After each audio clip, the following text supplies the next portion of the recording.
How many did I hear back from? It was 0.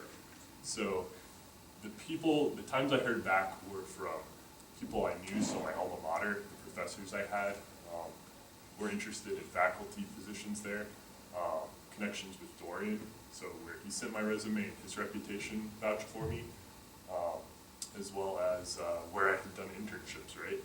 So it's all about those sort of networks, because I think that's really what's going to get your foot in the door. Yeah, it is important to. I was going to say, make sure you add me. Go ahead. It is important to network with the DOE laboratories at the career fairs. If you're not a fit for our organization, we do keep the resumes and we give them back to our HR or to our Emily here, or we distribute them if we know somebody that we think you guys would be a good fit with. We send it to them electronically or whatnot. So Andrews mentioned career fair, Tony mentioned career fair. So could you talk about some of the bigger national career fairs that you guys go to, your labs participate in? What are So I've been to the Tapia conference in Austin. That was last year. I know we do attend the Grace Hopper. So I don't go to, I don't go to a whole lot of career fairs because I'm not a part of the, we have a recruiting team. So they go out and they talk to, I mean, I know we go to MIT, we go to a lot of the colleges. UCs, a lot in Texas A&M. So they are visiting a bunch of different universities, trying to get the name out there. We may not have the best way, but stop by and visit us. Yeah. So. I know because I pay for a lot of them. As she mentioned, how many of you know the Grace Hopper Conference? So a lot of you ladies know that conference. Gents, don't be afraid. It's a great conference also, and men are there as champions and supporters. So I've been involved with Grace Hopper for a long time, so I would encourage you to actually participate as well. But it is mainly for the ladies in that light. So, but Tapia, as they said, Novachet, which is a chemistry conferences. Mine will go on the side of a lot of diversity and inclusion conferences as well. So there's SHIP as well, SACNAS. Then there is National Society of Black Physicists. Then there's also one for female physicists. Then there's some for chemists as well that are. NESB is another one, so Black engineers. And then there's BEA, which is another conference. So there are so many conferences out there. Supercomputing, SeaGraph. Fortunately, I've been involved with all of them. And then the other one is that we cannot forget about is there's AHAC. And then you want to also go to the American Indian conferences as well. Really good conferences for you to actually participate in. So it just depends on your area. So you want to be choosy, really choosy about the ones you want to go to. I know for supercomputing, for example, it took me a while, but I got them to start back up and having a career fair there because they were worried about poaching from each of the other labs and stuff. So I was like, okay, we're just going to make it for students. And then that was a way to actually get it going again. But most of these career fairs, you will be able to have a unique opportunity to speak one-on-one with myself and others that have technical backgrounds and such. And then they become your advocates and champions and may be the person that hires you. So that's the key piece there. He was at Tapia, and he was basically going to probably look for somebody he can hire. Yeah, Just that simple. We were able to make spot offers at Tapia this last year, so. I'm going to give another plug for Tapia. My understanding is that the general chair is going to be awesome. This is the general chair, by the way. And the deadlines for submitting to the student programs are coming up. So in fact, coming up imminently between just amongst us, because we're friends, it's going to be extended. But there are opportunities there for you guys to apply. You guys should apply. She had a question over there. I think one. I think she has first. Yeah. Okay, Jessica? I wanted to ask something about the requirements. This is something that has always limited my options since I went back to college. And that is, I wanted to understand, why is the 12 credit requirement so common in these opportunities. So the question is about the 12 credit requirement And and I why is can- it so I common can for these answer that. opportunities? So, sorry. Don't worry about it, it's just a course. So, our program is actually an education-based program. It's not just to get the experience working. We want the student to focus on getting in and out of school. So that's really why we have that hard limit of 12 credit hours, because that is considered full-time. Now, I know UNM, because I used to be an advisor at UNM Los Alamos, we encourage students to take 15 credit hours so that they can get done in a certain amount of time, especially with like the lottery scholarship. But if you've gone back to school, it's really, we're focusing on you guys getting done with your program so that then you can experience, you know, having a real career. It's not career first, then education. So that's why we really are so hard on that 12 credit hour requirement for undergrads. Yeah, it's just policy or Yeah. legal requirements for you to Yeah. be full-time Yeah, and such. But you can still do it as again, you have to go through special processing or connections to do it if you're less than 12. That's all.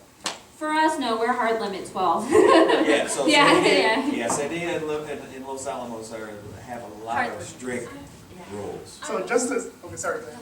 I just wonder if there is ever this consideration that there are many students who have to work sometimes 2 part-time jobs, or Right. sometimes even with 2 part-time jobs with minimum wage, it's not enough to cover some expenses, so you have that limitation. And Right, and we understand that, especially because we have, you know, students who go to UNM Los Alamos and they actually work year-round.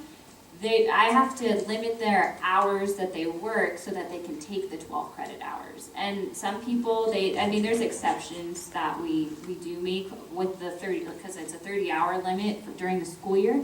Sometimes, you know, those extreme cases where, you know, we have a single mom who's a freshman who needs the 40 hours, of course I'll work with them. But again, she's held to doing those 12 credit hours. Yeah, it's just a hard limit that's been established. But I guess. Come to Cali.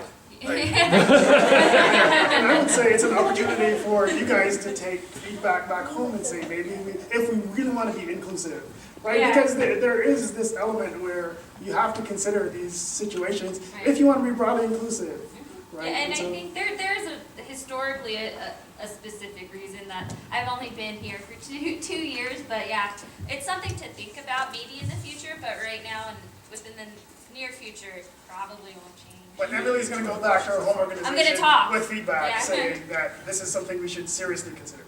thank you for me. Oh, yeah. Where are you from? Puerto Rico. Oh, nice. Puerto Rico. You should be. I have a huge community from Puerto Rico, so they like it.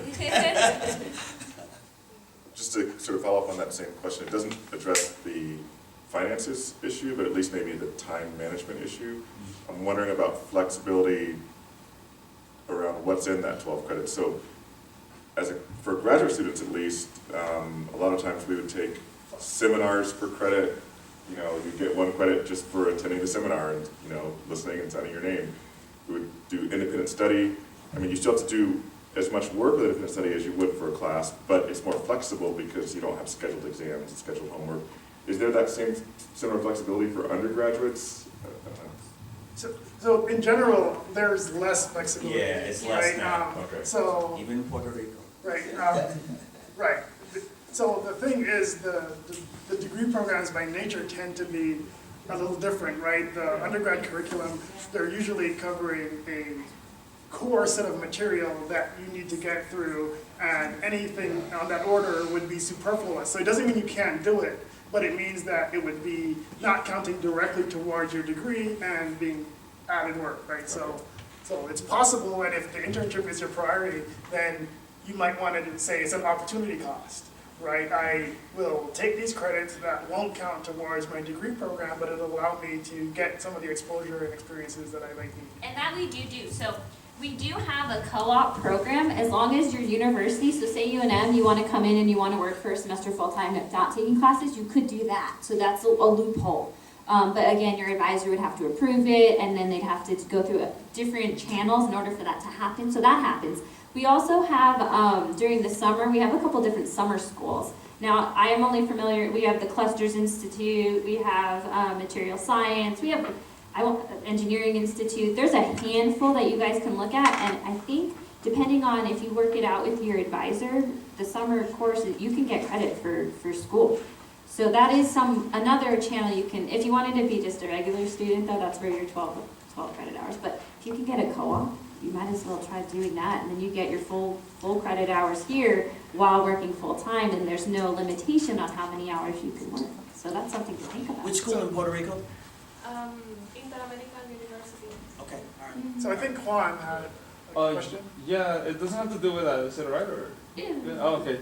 I was just wondering, it's because about the networking, it's very important. So do you guys have any recommendations or skills to be able to stand out? Because I think it has become like a protocol, like in every job fair. You go, you say your elevator speech, and then apply online, or they tell you, okay, well, let me give you an interview, stuff like that. So do you have like any recommendations or things to make you stand out? Or like navigating the job fairs? Yeah, or like networking in general. Networking in general, yeah, actually, I mean, it's kind of who you know. Like, so once you're there, then you can network really well. But our office actually offers, so if you need like a cover letter or resume recommendations to make yourself stand out, because LANL has a very, very strict guide. Like, so if you're applying to a regular job at LANL, if you don't meet the minimum requirements that are on the job ad, you're not getting an interview. So that's something to think about. You have to address everything in your cover letter. And I know most people think, oh, a cover letter, it's like a page. For LANL, it could be up to 2 to 3 pages because you are saying exactly, I meet this requirement because of X, Y, and Z. And if you don't, then you're kind of out. So that's how you would stand out applying for pretty much anything. I mean, student jobs are a little different because there's that generic posting. Some groups do actually post their own internships that are completely through the group, but they'll have minimum requirements you could address in your cover letter and your resume. So that'll make you stand out a bit more if you're addressing everything like that. But if you're just doing the generic, it's kind of hard to, so that's when you want to say, these are my skills. This is what I know how to do. You can put coursework. Like, I mean, I recommend to those who are in undergrad who haven't really had a whole lot of laboratory experience. They can just say, I'm experienced doing, different computer languages. That's a big plus to put on there. You can say any volunteer stuff that you've done within the university. If you work in a certain area of the university, put that down because I think that's important for the mentor who may be picking you up to know. I mean, anything you can possibly say, like I've taken this class, they'll say, oh yeah, at UNM or wherever you're at, I know that class, or I took something similar that must have the same, they align with what we do, so that's why they pick you up. But if you ever need help, you can always email me, and I can look over your resume, your cover letter, make sure it looks like it's appropriate for the laboratory setting, and if you're hitting all the marks, then you'll be that much closer to actually getting an internship. But yeah, just really citing what you know, and even if it's just a little bit, put it on there. Say, I've dabbled, and then they'll be like, oh, okay, well, let's, again, expose you a little bit more to this skill while you're working. So I would add to that in the sense of, did you play sports? Yes. Game on. Just that simple, man. You're really coming in, to actually impress them. All right? So that impression is going to go a long way in the sense of your knowledge base. What impressed me about the few students, because I was also participating, I'm on the advisory board for the department at the University of Florida, and then they basically had a career fair, so I went and I was impressed. I didn't have like a big poster sign or anything. I just had a tablecloth that showed Lawrence Little and a little placard, that they made for us. I closed the place down, and I was shocked by that fact, based on the fact of the students came and they knew we were there. They did their homework. So that's where you need to do is do your homework and actually come in and be prepared to talk about what you basically did and what contribution you made to that project and how you work in teams and stuff. Now, the other piece, every organization is different, so you're going to have to stay up on all the organizations. But also ask them if they're going to have another opportunity, because a lot of the other companies, besides us, unfortunately, they have these little networking events. So you want to ask them if they have one, so that way you can keep the relationship going, because they only have a finite amount of time to talk to you at the table. So see if they have another opportunity to network in that light. So that's the best way to actually do that, is network and to bond with a person. Find something that you have familiarity with, and you leverage it right away. So that's what's gonna basically stick for people, is that you leverage something and you're a well-rounded person based on that now. All right, not only do you have the education chops, you have the actual creativity to say, hey, I have the interpersonal skills to actually relate. Thank you. I think she had it. Oh, thank you. Just a very quick question, also about networking. So it's like, I don't know how to keep a very long-term networking with people you want to see. You meet someone at a career fair or over a dinner. You have a very happy conversation. You have the email address, contact information, but like, why should I? I know, like, I should, but how should I contact this guy instead of let him feel it's a little bit like bothering, or maybe, I don't know, feel it's weird, like totally out of blue, this kind of feeling, or like, what do you talk with him? I mean, like, I feel it's a little bit shy if I'm just asking for what I want, that kind of feeling. Like, So that